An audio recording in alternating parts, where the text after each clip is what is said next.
আমার বুবু একজন সুন্দরী এবং চরিত্রবান ছিলেন। আমার বুবু আমার লেখাপড়ার কলচ জোগাড় করার জন্য একটা বড় মালিকের বাসায় কাজ করতেন। একদিন মালিক বুবুকে ফ্রিজে রাখা খাবার খাওয়ালেন, বুবুর অনিচ্ছায়।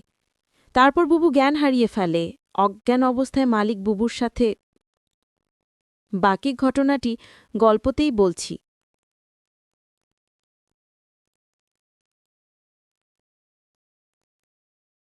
আমার বুবু যখন মিল হয়ে যায়, আমি তখন ক্লাস 9-এ পড়ি। স্কুল থেকে ফিরে শুনি আজ বুবুর বিয়ে। আব্বা আমাকে বললেন, শিবু, ঢাকা থেকে মেহমানরা আসবে, তুই এক ছুটে বাজারে যা, আফজালকে বল তার ডেকোরেশনের চেয়ার পাঠাতে। আমি এক দৌড়ে বাজারে চলে গেলাম। আফজাল চাচাকে যখন সব বলছি, 2টা প্রকাণ্ড গাড়িকে বাজার পেরিয়ে আমাদের বাড়ির দিকে যেতে দেখলাম। আফজাল চাচা বললেন, যা, রুন্নার অনেক ভালো ঘরে বিয়ে হলো, তোদের অবস্থা এইবার ফিরবে। বুগুর কি সত্যি ভালো বিয়ে হচ্ছে আমি জানি না। আমি শুধু জানি বুগু চলে যাচ্ছে আমাদের বাসা থেকে। তারপর কি হবে? কে আমাদের খাবার এনে দেবে? কে আমাকে চুপি চুপি তার মাটির ব্যাঙ ভেঙে আমাকে মেলায় যাওয়া টাকা দেবে? বুবুকে ছাড়া যে আমার জীবন চলতে পারে, আমি সেটা কল্পনাও করতে পারি না। কলেজের এক প্রোগ্রামে আমার সুন্দরী বুবুকে দেখে নাকি দারুণ পছন্দ করেছে এক বড়লোকের ইঞ্জিনিয়ার ছেলে। তার চাপে পড়েই তার পরিবার রাজি হয়েছে এই বিয়েতে। নইলে আমাদের মতো মধ্যবিত্ত ঘরে এত বড় আত্মীয় হওয়ার কথা না। সবাই বলাবলি করছে বুবুর কারণে এবার আমাদের ভাগ্য ফিরবে। আমার জন্মের সময় আমার মা মারা যান, বুবুর বয়স তখন 8। আমার স্কুল শিক্ষক আব্বার বিয়ে করাননি, বুবুই মানুষ করেছে আমাকে। আমার জগৎও ঘিরে তাই আমার বুবু। বিয়ের আসরটা হয়ে গেল দায়সারাভাবে। বিয়ে নাকি 2 পরিবারের বন্ধন, কিন্তু আমার সেটা মনে হলো না। পাত্রের বাবা সারাক্ষণ মুখ কালো করে রাখলেন। পাত্রের ছোট মামা আমাদের ঘর বাড়ি উঠান ঘুরে ঘুরে দেখলেন, মাঝে মাঝে নাক ছিটকালেন। আমাকে ডেকে বললেন, তুমি কোন ক্লাসে পড়ো? আমি কিছু বলার আগেই কেউ একজন বলল, শিবু পাইলট স্কুলে পড়ে, ফার্স্ট বয়, 5-এ বৃত্তি পেয়েছে, ক্লাস 9-এও পেয়েছে। আমার লজ্জা লাগলো, কিন্তু ছোট মামা শুধু একটু নাক ছিটকালেন। সেই দিন গাড়িতে ওঠার আগে বুবু যখন আমাকে জড়িয়ে ধরে নিঃশব্দে কাঁদছিল, তখনও আমার কষ্ট লাগছিল। 3 দিন পর নতুন জামাইয়ের বউ নিয়ে নাই ওর আসা কথা। আব্বা পাড়া প্রতিবেশীদের নিয়ে রান্নাবান্নার আয়োজন করলেন। একটা গাড়ি ভাড়া করে নতুন জামাইকে আনতে পাঠালেন। গাড়ি ফেরত এলো, নতুন জামাই আসতে পারবে না, তার কোনো জরুরি কাজ পড়ে গেছে, পরে সময় করে আসবে। বুবু আসলো আরও মাস দিনের পর।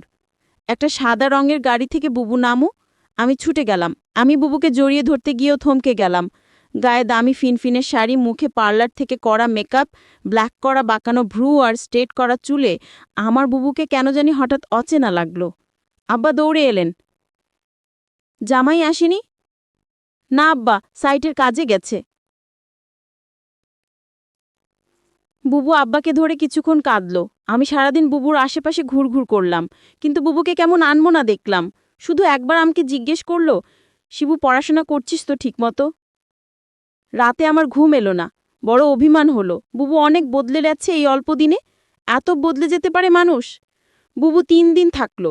শেষের দিন দুলাভাই এলেন বুবুকে নিয়ে যেতে। দুলাভাইকে দেখলাম বেশ গম্ভীর। আমাকে ডেকে বললেন, কিরে শিবু, পড়াশোনা করিস ঠিকমতো নাকি সারাদিন বাদরামি? আমি কিছু বললাম না। দুলাভাই আসার পর থেকেই বুবুর মুখটা কালো হয়েছিল।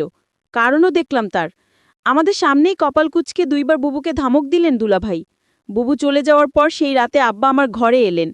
অপরাধীর গলায় বললেন, শিবু, তুই তো অনেক বড় হয়ে গেছিস, বল তো আমি কি কোনো ভুল করলাম? আমি হয়তো সত্যি বড় হয়ে গেছি, মনের কথা চেপে বললাম, কেন সেটা বলছেন? বুবু অনেক ভালো আছে, কিন্তু আমি ঠিক জানি আমার বুবু ভালো নেই। বুবুর হাতে কালশিটে দাগ দেখেছি। আমার হাসি খুশি বুবু কেমন গুটিয়ে গেছে মাত্র 3 মাসে। এর ঠিক 1 বছরের মাথায় আব্বাজান মারা গেলেন। আমি একা হয়ে গেলাম। পাড়া প্রতিবেশীরা বুবু দুলাভাইকে চেপে ধরলেন আমাকে নিয়ে যাওয়ার জন্য। বুবু উৎকণ্ঠা নিয়ে দুলাভাইয়ের মুখের দিকে তাকালো। দুলাভাই কিছুক্ষণ ভেবে বললেন, শিবু চলুক, কাজে লাগবে অনেক। কাজেই আমি আমার বই খাতা নিয়ে বুবুর বাসায় উঠলাম। দুলাভাইয়ের পোস্টিং তখন আমাদের গ্রামের কাছেরই শহরে। ছোট ছিমছাম 2 রুমের বাসা। আমি 1 রুম ভাগে পেলাম, শহরের একটা স্কুলে ভর্তি হলাম। দুলাভাই চাকরির পাশাপাশি কন্ট্রাক্টরের ব্যবসা করতেন। একদিন আমাকে বললেন তার সাইটে গিয়ে কাজ তদারকি করতে। আমার স্কুলের ক্লাস মিস হতে লাগলো। আমি বই খাতা নিয়ে সাইটে চলে যেতাম। সারাদিন কাজ শেষে বাসায় ফিরে খুব ক্লান্ত লাগতো। আমার রেজাল্ট খারাপ হতে শুরু হলো। বুবু একদিন ভয়ে ভয়ে দুলাভাইকে বলল, শিবু ভালো ছাত্র, ওর পড়াশোনায় ক্ষতি হচ্ছে না তো?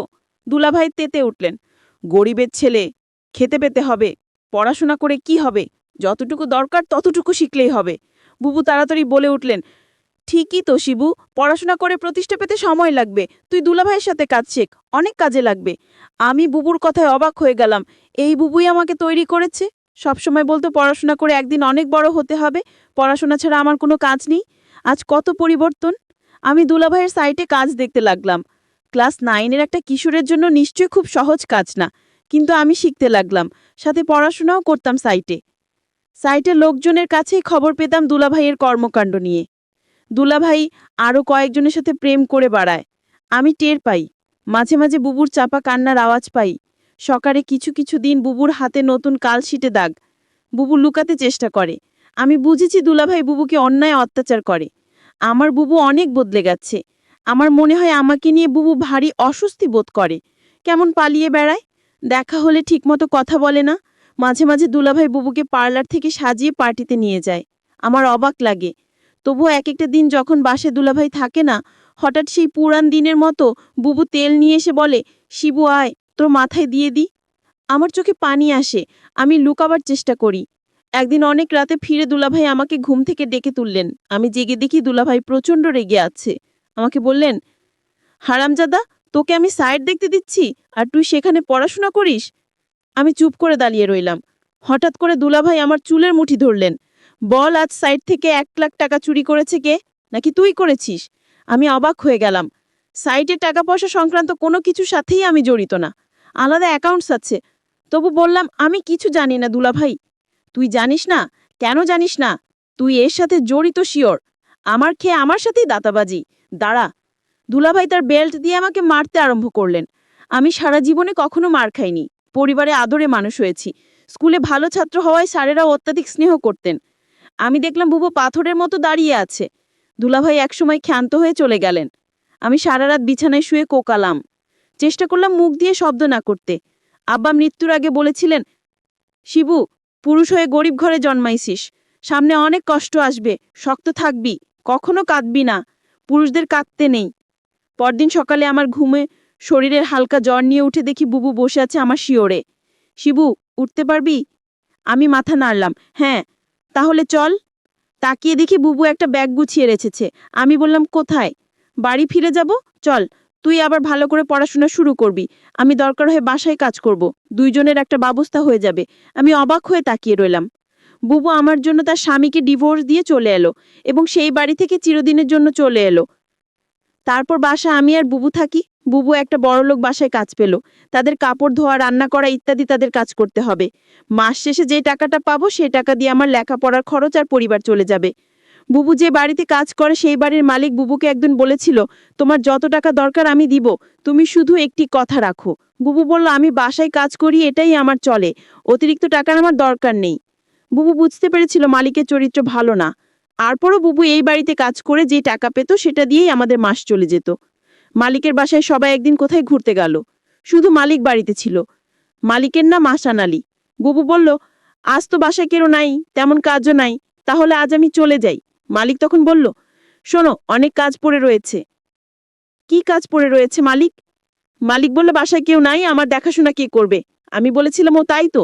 মালিকের জন্য রান্না করলাম, ঘর পরিষ্কার করে মালিককে খাবার দিয়ে বললাম, রাত অনেক হয়েছে, আমার ছোট ভাইটা চিন্তা করছে, আমি এখন যাই। মালিক দমক দিয়ে বলল, এই মেয়ে, তুমি এই বাড়ির চাকরানি। মালিক যখন আদেশ করবে তখন তুমি এই বাড়ি থেকে যাবে, তার আগ পর্যন্ত এখান থেকে এক পাও লড়বে না। আমি তখন নিশ্চুপ হয়ে দাঁড়িয়ে রইলাম। আমার মুখ দিয়ে কোনো কথা বের হলো না। হঠাৎ মালিক বলল দরদ কণ্ঠে, মারে, আমার তো ছেলে মেয়ে আছে, তোর কষ্ট আমি বুঝি। তুই তোর মাকে হারালি, বাবাকে হারালি, নিজের স্বামীকে হারালি, এখন ভাইটাকে লেখাপড়া শিখিয়ে মানুষ করার জন্য তুই পরিশ্রম করছিস। আমি মালিকের হঠাৎ এরকম ভালো কথা শুনে আমি কিছুটা অবাক হলাম, কিন্তু সে মুখে যা বলছে চেহারায় তা প্রকাশ পায় না। আমাকে বলল, আমার স্ত্রী ছেলে মেয়ে তারা 2 দিনের জন্য চলে গেছে। আমি বলেছিলাম, আপনি যাননি কেন? আমার ঘোরাফেরা তেমন একটা ভালো লাগে না। আমি এর আগে বহুবার ঘোরাফেরা করেছি, এখন আর ভালো লাগে না। তুই আমার মেয়ের মতো। ধর, তোকে আমি কিছু টাকা দিলাম, তোর ভারিয়ের সামনে পরীক্ষা, ভালো মন্দ কিছু খাওয়াইস। আমি বলেছিলাম আমার টাকা লাগবে না। মালিক তখন আমায় জোর করে টাকাটা হাতে ধরিয়ে দিল। আমি না নিয়ে পারলাম না। মালিক আমার প্রতি হঠাৎ এমন দরদ দেখাচ্ছে কেন? যখন মালিকের ছেলেমেয়ে বাড়িতে ছিল তখন তো তিনি এরকম দরদ দেখাননি। আমি মালিকের এরকম ভালো ব্যবহার দেখে কিছুটা অবাক হলাম। এরকম কথা বলতে বলতে প্রায় রাত 11টা বেজে গেল। ওইদিকে আমার ভাই আমার জন্য চিন্তা করছিল। আমি মালিককে বলেছিলাম, এখন আমি যাই? সে তখন বলল, না,